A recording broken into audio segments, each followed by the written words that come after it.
ఉన్నది జాయింటింగ్ అది. ఉమ్, నీ పేరు మీద నా పేరు, ఇద్దరు పేరు పైన. ఇద్దరు పేరు మీద చేస్తే నీకు టెన్షన్ ఉండదు, ఉమ్, నాకు టెన్షన్ ఉండదు. ఉమ్. మా వాళ్ళు నీ పని నువ్వు సరే ఓకే, ఇద్దరు పేరు పైన చేస్తారు. ఆమె ఒప్పుకోదు అనుకో, నా పేరు పైన చేయమన్నది అనుకో ఏం చేస్తారు? నా పేరు మీద చేయంటే తన పేరు పైన చేయమన్నది అనుకో ఏం పేరు చేస్తారు? మీద పేరు మీద చేయమన్నది అంటే, కాకపోతే నీ పేరు వద్దు నా పేరు వద్దు పాప పేరు మీద చేస్తాను. ఆహా, పాప తర్వాత సంగతి. ఇప్పుడు పాప పెద్దనే పెరగలేదా, ఇప్పుడే చదువుకుంటున్నదా? ఏం చేస్తారు? మరి ఇప్పుడు ఏం చేయాలి సార్? ఉం? మీ సజెషన్ చెప్పండి. అదే నేనేమంటున్నా, ఆమె ఒకవేళ అన్నది అనుకో పాప వద్దు నువ్వు వద్దు నా పేరు పైన చేయమనంటే ఏం చేస్తారు అంటున్నా? చేయరా? అంటే ఎట్లా? ఏం చేస్తారు? మరి అది నువ్వు మంచితనం ఉంటే నీకు గాయం సార్. నేను ఒక 2-3 ఏళ్ళు కష్టపడిన ఆ? నువ్వు మంచితనం ఉండి ఈ పంచాయతీ లేకుండా ఎంత రక్తి ఈ పంచాయతీ తేడాలు నా దగ్గర డబ్బు తీసుకోకూడదు ఈ ఇప్పుడు మీ పేరు పైన ఉన్నది ఉదాహరణకు, మీ పేరు పైన ఉన్నది సరేనా, తన పేరు పైన లేదు. ఇప్పుడు వన్ సైడే ఉంది కదా. తను ఏమంటుంది, నాకు వన్ సైడ్ చేయమంటున్నది. ఎన్ని సంవత్సరాలు మీ పేరు పైన ఉన్నది, సరే ఎన్ని సంవత్సరాలు, దాని తర్వాత మొత్తం నా పేరు పైన చేయమంటున్నాను. కొన్ని సంవత్సరాలు ఉండేనే నా పేరు పైన ఏమవుతుంది అంటున్నా. ఇప్పుడు మీ తల్లి గారు కొన్నా కదా, అది సగం నీకు సగం అని చెప్తే పని అయిపోతుంది. ఏం చేస్తాను నేను చెప్పేది ఏంటిదంటే, మీరు ఒక ఒక భార్య మీ లైఫ్ లోకి వచ్చింది సరేనా, తను మిమ్మల్ని అర్థం చేసుకుంటలేదు. ఉదాహరణకు తను మిమ్మల్ని అర్థం చేసుకోవట్లేదు. ఆమె పేరు పైన ఆస్తి రాయమంటున్నది, లేకపోతే ఇల్లు రాయమంటున్నది, ఏదో ఒకటి రాయమంటున్నారు. మిమ్మల్ని అర్థం చేసుకోవట్లేదు. మీరేం అర్థం చేసుకుంటున్నారు అంటున్నా.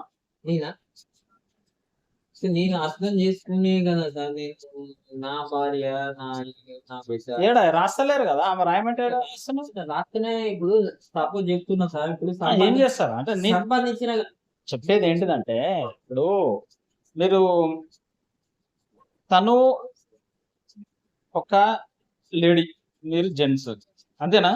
మీ శరీరం ఏమో ఒక జెంట్స్ది, తనదేమో ఒక లేడీస్. లేడీ అయినా మీరిద్దరు ఒకటే కదా, మీరిద్దరు ఒకటే కదా. ఇప్పుడు భార్యాభర్తలు అన్న తర్వాత శరీరాలు వేరు ఉండొచ్చు, కానీ ఆత్మ అన్నది ఒకటే ఉంటుంది. మన వర్డింగ్స్ అర్థం చేసుకోవడానికి చెప్తున్నా, ఆత్మ అన్నది ఒకటే ఉంటుంది. శరీరాలు రెండు వేరు, కానీ ఆత్మ ఒకటే ఉంటుంది, కలిసిపోయింది. ఇక మళ్ళీ దాంట్లో మా ఊళ్ళు మీ వాళ్ళు, మా తల్లిదండ్రులు మీ తల్లిదండ్రులు, మీ అన్నయ్య మా తమ్ముడు ఆ చెల్లెలు ఇవన్నీ ఉండవు. ఇక గదే నడుస్తున్నది. ఇక మరి ఆ మ్యారేజ్ చేసుకున్న దానికి అర్థం ఏంటి? దేని కొరకు మ్యారేజ్? ఆడ ఇవన్నీ ఉండవు, మా ఊళ్ళు మీ వాళ్ళు అని ఉండవు, మా అత్త మామ అనేది ఉండవు, అన్ని కలిసిపోతాయి. మా వాళ్ళు మీ వాళ్ళు అనేది ఏమి ఉండదు, మనది అనేది ఉంటది. ఆ మనదనే ఏడున్నది, అది ఉంటలేదు కదా. సరే తను అర్థం చేసుకుంటలేదు, మీరు ఎక్కడ అర్థం చేసుకుంటున్నారు అంటున్నాను. నేను అర్థం చేసుకుంది. ఫర్ ఎగ్జాంపుల్ చెయ్యమన్నది అనుకో, చలో కొద్దిసేపు ఆలోచన చేయండి. ఉదాహరణకి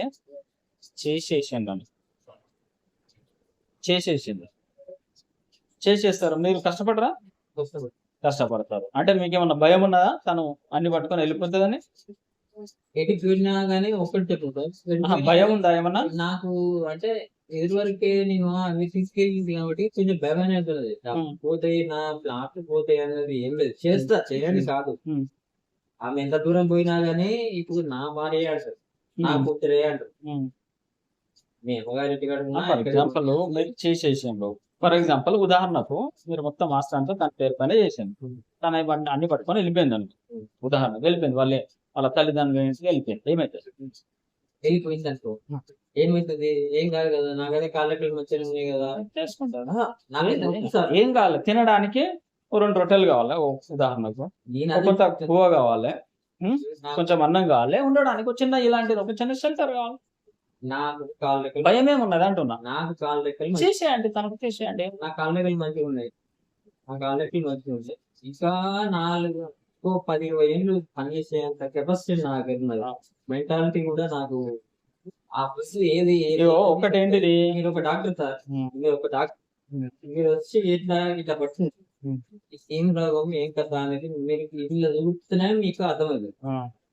నేను ఒక ఫిజ్ డాక్టర్, మీరు మనుషుల డాక్టర్, అది ఇట్లా మొక్కుతున్నా అనుకో, ఇది కంపల్సరీ ప్రాబ్లమా? అర్థమైంది. డిపిఎస్ ప్రాబ్లమా? అదే నేను చెప్పేది ఏంటిదంటే, ఫర్ ఎగ్జాంపుల్ ఇప్పుడు ఇద్దరిది ఒకరు ఇటు గుంజుతున్నారు, ఒకరు ఇటు గుంజుతున్నారు. రెండు దిక్కులా ఇద్దరు చూస్తా ఉన్నారు, సఫర్ అయిపోయినారు. ఓకేనా? రెండు దిక్కులా లాగుతా ఉన్నారు. ఫర్ ఎగ్జాంపుల్ మీరు ఆస్తి అంతా చేసేసాను అనుకో తన పేరు పైన, ఉదాహరణకు తను అడుగుతున్నది చలో చేస్తా అని చెప్పేసిండు అనుకో. చేస్తా, ఏమేమి కావాలా, ఈ ఇల్లు కావాలా, ఆ భూమి కావాలా, ఈ భూమి కావాలా, ఇప్పటి వరకు సంపాదించి మొత్తం మీ పేరు పైన కావాలా, చేసేస్తా, దాంట్లో ఏముంటుంది అని అన్నారు అనుకో. ఏం కాదు. ఫర్ ఎగ్జాంపుల్ తీసుకున్నది, మీకు భయం ఏంటిదంటే నేను ఇన్ని సంవత్సరాలు సంపాదించిన, ఈ సంపాదించింది ఈమె తీసుకొని వెళ్ళిపోతా అన్న ఒక భయం ఉన్నది. ఉదాహరణ వెళ్ళిపోతే నా పరిస్థితి ఏం కాల, ఇవాళ కాలు రెక్కలు ఆడుతున్నాయి కాబట్టి జర బలం ఉన్నది కాబట్టి చేస్తున్నా. రేపు రేపు ఏ మహేష్ టీ ఉన్నదా?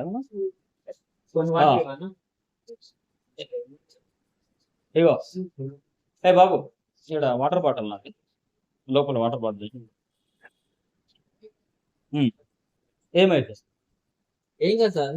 నాకు ఫర్ ఎగ్జాంపుల్ తాగండి. బాగా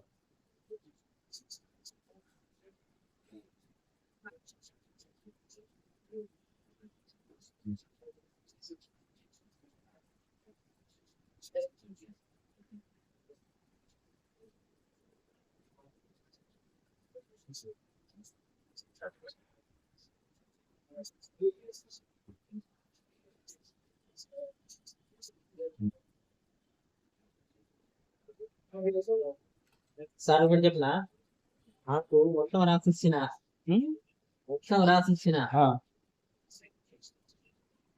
నా భార్యను నా కూతురు సాదుకునే అంత కెపాసిటీ నాకు ఉంది.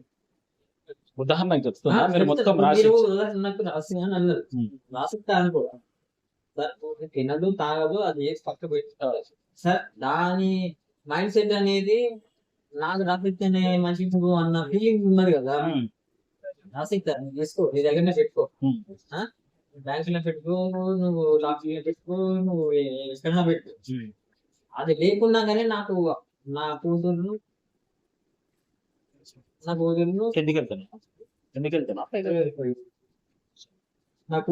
ఒకసారి పంపిస్తా, వాటర్ తీసుకొస్తా. ఎందుకని నా కూతురు నా భార్యను దాచుకునే అంత స్తోమత పని అనేది నాకేం లేదు. ఓకే, అట్లాంటప్పుడు నేను ఆడిపోతేనే అయ్యో నా అంత పోయింది కదా, మొత్తం ఏం లేదు కదా, నేను మొత్తం ఏడాది ఫోన్ అయిపోయినా కదా అనేది అంత అవసరం లేదు. నేను కటింగ్ ప్లేయర్, స్కూల్ డ్రైవర్, నా సామాన్ ఒకటి నాకు ఉంటే చాలు.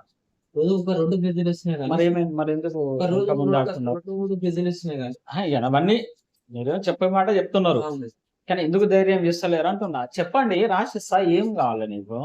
మీలాగనైతే తనకు అలవాటు లేదు కదా, చెప్తున్నా. మీకంటే అలవాటు, రేపు ఏదో ప్రాబ్లం కావచ్చు, మీరు ఏమైనా పడిపోవచ్చు, మీ తలకు దెబ్బ తలగచ్చు. అవి ఏడు ఉన్నాయో తెలియదు, ఆ డాక్యుమెంట్స్ ఏడు ఉన్నాయో తెలియదు, మీ తలకి దెబ్బ తగిలింది అనుకో, ఆ మేడాన్ని కాలి మీరు. ఇది వాస్తవమా కదా? మీరు సోయిలో ఉండరు, మీరు ఏమన్నా పడిపోతారు. ఇక్కడ మాకు అన్ని మాకు ఇక్కడ చాలా ఎగ్జాంపుల్స్ ఉన్నాయి. తన బాధ ఏంటిది, రేపు ఈయన పడిపోయిండు, ఏదన్నా దెబ్బ తగిలింది, పాప ఉన్నది, ఆ పాప బాధ్యత నాది. ఉదాహరణకు ఈయనైతే అప్పుడప్పుడు వేస్తాడు, ఏం జరుగుతుందో తెలియదు. అలాంటి అప్పుడు నేనేం చేయాలా? ఆమె మీలా కష్టపడగలుగుతుందా? కష్టపడలేదు. ఆమెకి ఏదన్నా పని వస్తుందా? రాదు. అసలు ఏదన్నా పని చేసుకున్న అంత ఆదాయం వస్తుందా? రాదు. మరి అలాంటప్పుడు సెక్యూరిటీగా ఉంటుందని ఆమె ఆలోచన. దాంట్లో తప్పేమున్నది అంటున్నా. అయిపోయిందిగా పరిష్కారం. మరి మీకేం బాధ ఉన్నది ఇప్పుడు? మీకేం భయం ఉన్నది? నాకు రాసిస్తే అదే ఆస్తి తీసుకొని ఏదో బయటపడుతుందన్న థాట్ అనేది నాకు లేదు. కాకపోతే ఏంటి అంటే, ఇప్పుడు నేను ఒక ఇల్లు కట్టుకొని మంచిగా ఉండి ఒక ఇల్లు నేర్చుకోను, ఇక మనకు ఇల్లు నిలబడుతుంది, 10 రూపాయలు సంపాదిస్తాయి, ఇటు నాకు ఇల్లు నిలబడుతుంది. అటు సంపాదించండి, ఎవరో చదువుతున్నారు అన్న సార్. ఇప్పుడు సపోజ్ సార్, పిల్లర్లు కట్టుకుంటేనే షాప్ అనేది నాకు ఓకే. ఆ పిల్లరే నువ్వు దాన్ని పిల్లర్ లింక్ చేసినప్పుడు దాన్ని టాప్ పోయి అంటే నేను టాప్ పోయలేక నువ్వు అట్లా పరిష్కారం నువ్వు ఒకటేంటిదంటే 3 సంవత్సరాలు పోయింది సార్. నేను ఇదే 3 సంవత్సరాలు 3 సంవత్సరాలు వాళ్ళ తల్లిగారింటికి పోయింది. ఇదే షాప్ తీసుకుంటే ఎట్లా భార్య పోయింది కదా అని చెప్పి నేను పని నెగ్లెక్ట్ ఏం చేయలేదు. ఆ, మనీ నెగ్లెక్ట్ ఏం చేయలేదు. ఆ, రోజు షాప్ తీసేది, మా అమ్మ దగ్గరికి పోయేది, అన్నం తినేది, టిఫిన్ బాక్స్ పట్టుకొచ్చేది, ఇంటికి పోయేది. ఇంటికి వెళ్ళాక నాకు వాళ్ళు ఇద్దరు విధవంతులే కదా. మా చెల్లె అత్తగారిని గడుస్తుంది, మా తమ్ముడు పోయి పెళ్లి పెట్టుకుంటాడు. ఇక వాళ్ళకు వాళ్ళ ధనవంతులు నేను ఒక్కరినే. కుదనప్పుడు కూరగాయలు అవి ఇవి వేడి కొనుక్కుంటూ తీసుకెళ్ళలేదు. ఇక ఒకరోజు మా నాన్న ఆమె అక్కడ నువ్వు ఇక్కడ ఇదంతా కదా నీతో మాదేంటి లేదు దాని కోసం నువ్వేం లేదు పోయి అయితే మనం పోయి మొత్తంగా తీసుకొచ్చుకున్నాం అడిగినాం అని ఉద్దేశం అనుకుంటాము. మా పెద్దమ్మతో వాళ్ళకి వీళ్ళంతా నా దగ్గర సిగ్గు చేసేది. మీ అమ్మ వాళ్ళ కూడా చూసి ఒకరు మీ అమ్మ నువ్వు నేను వెళ్ళినా మా మేనమామ గారు కానీ వాళ్ళ నేను చెప్పేది ఏంటంటే మీరు మీకు ఇప్పుడు తనకు రాసిస్తారు ఉదాహరణ, తనకు సెక్యూరిటీ ఉంటుంది. ఓకే, తనకు సెక్యూరిటీ, మనకు భయం ఉన్నది ఏంటిది, తను వెళ్ళిపోతుందా లేకపోతే ఇంకేమన్నా అవుతుందా, ఎవరికైనా ఉంటుంది. మీరనే కాదు, ప్రపంచంలో ఎవరికైనా ఉంటుంది, ఏ మనిషికైనా ఉంటుంది. నీకని నేను చెప్పట్లేదు, నాకైనా ఉంటుంది, ఎవరికైనా ఉంటుంది.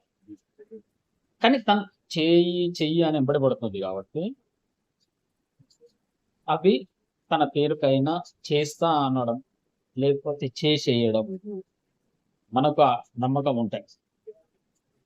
ఎందుకు ఎందుకు ఫర్ ఎగ్జాంపుల్ అది మీ మీ అమ్మగారి కాడు ఉన్నారు, ఇప్పుడు మీకు కూతురు. ఓకే, కూతురిది బాధ్యత ఒకవేళ మీకు ఫిజికల్ ఏమైనా కానీ తల్లిదే ఉంటది ఎక్కువ. రేపు ఇన్ కేసు చాలా వరస్ట్ సిచ్యువేషన్ లో ఒకవేళ సెపరేట్ అయినా